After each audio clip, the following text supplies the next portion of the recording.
1776 সালে চন্দননগরে তৈরি হয়েছিল নিম কাঠের রথ। রথে ছিল কাঠের বিভিন্ন মূর্তি সহ দুটি কাঠের ঘোড়াও। সেই রথ শেষবার চন্দননগরের পথে বেরিয়েছিল 1961 সালে। ভগ্নপ্রায় রথের ঠাঁই হয়েছিল লক্ষ্মীগঞ্জের জগন্নাথ বাটিতে। সেই রথে থাকা প্রায় 13 ফুট দৈর্ঘ্যের দুটি নিম কাঠের ঘোড়াকে মিউজিয়ামের সামনে বসানোর তোড়জোড় চলছে। 250 বছরের পুরনো জোড়া ঘোড়া স্বাগত জানাবে সকলকে। নগর কলেজ মিউজিয়ামে যে ঘোড়া আপনারা দেখছেন, এটা একটা ঐতিহাসিক প্রেক্ষাপট রয়েছে।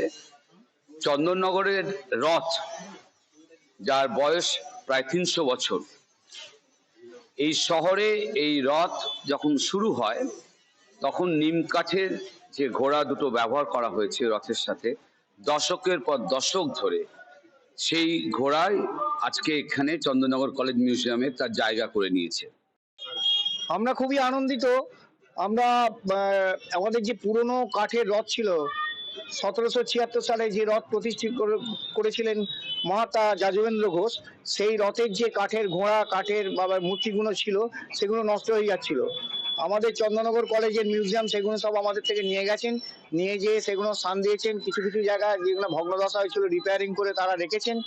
ফলে কি হয়েছে, যারা এখানে টুরিস্টরা আসছেন বা চন্দননগরের বিশিষ্ট মানুষরা যারা এখানে আসেন জানেন, তারা এই রথের যে ঐতিহ্য সেইটা জানতে পারছেন। আমাদের পুরনো চন্দননগরের হেরিটেজের রথের সম্বন্ধে তারা আরো মানে বিশদভাবে তারা জানছেন। সশস্ত্র স্বাধীনতা আন্দোলনে অংশ নিয়েছিলেন চন্দননগর কলেজের শিক্ষক পড়ুয়ারা। শাসকের নিদানে 1908 সাল থেকে টানা 23 বছর বন্ধ ছিল এই কলেজ। সম্প্রতি কলেজ ভবনের সংস্কার করা হয়েছে।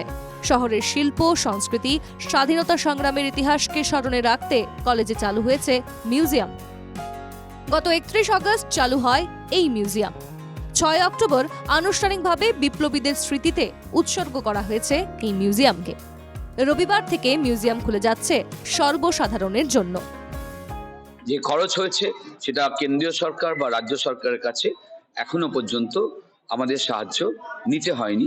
নিশ্চয়ই আগামী দিনে এটা রাষ্ট্রের দায়িত্ব থাকবে। আমি কেন্দ্র রাজ্য করে বলছি না, রাষ্ট্রের দায়িত্ব থাকবে। আমরা তো নগণ্য, রাষ্ট্রের দায়িত্ব থাকবে এই ইতিহাসকে ধরে রাখার, এই ইতিহাসকে লালন পালন করার এবং একে সবসময়ের জন্য সময় উপযোগী রাখা।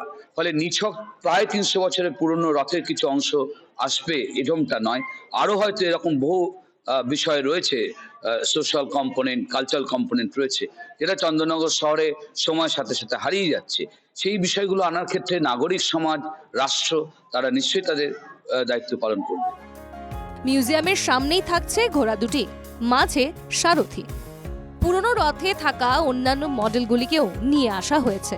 সেই সমস্ত শিল্পকলাকে ঘষে মেজে ঝকঝকে করে তোলার কাজ চলছে কলেজ চত্বরেই। রবিবার সর্বসাধারণের জন্য খুলে যাবে মিউজিয়ামের দরজা। চন্দননগর থেকে প্রবীর প্রামাণিকের রিপোর্ট, এনকে টিভি বাংলা।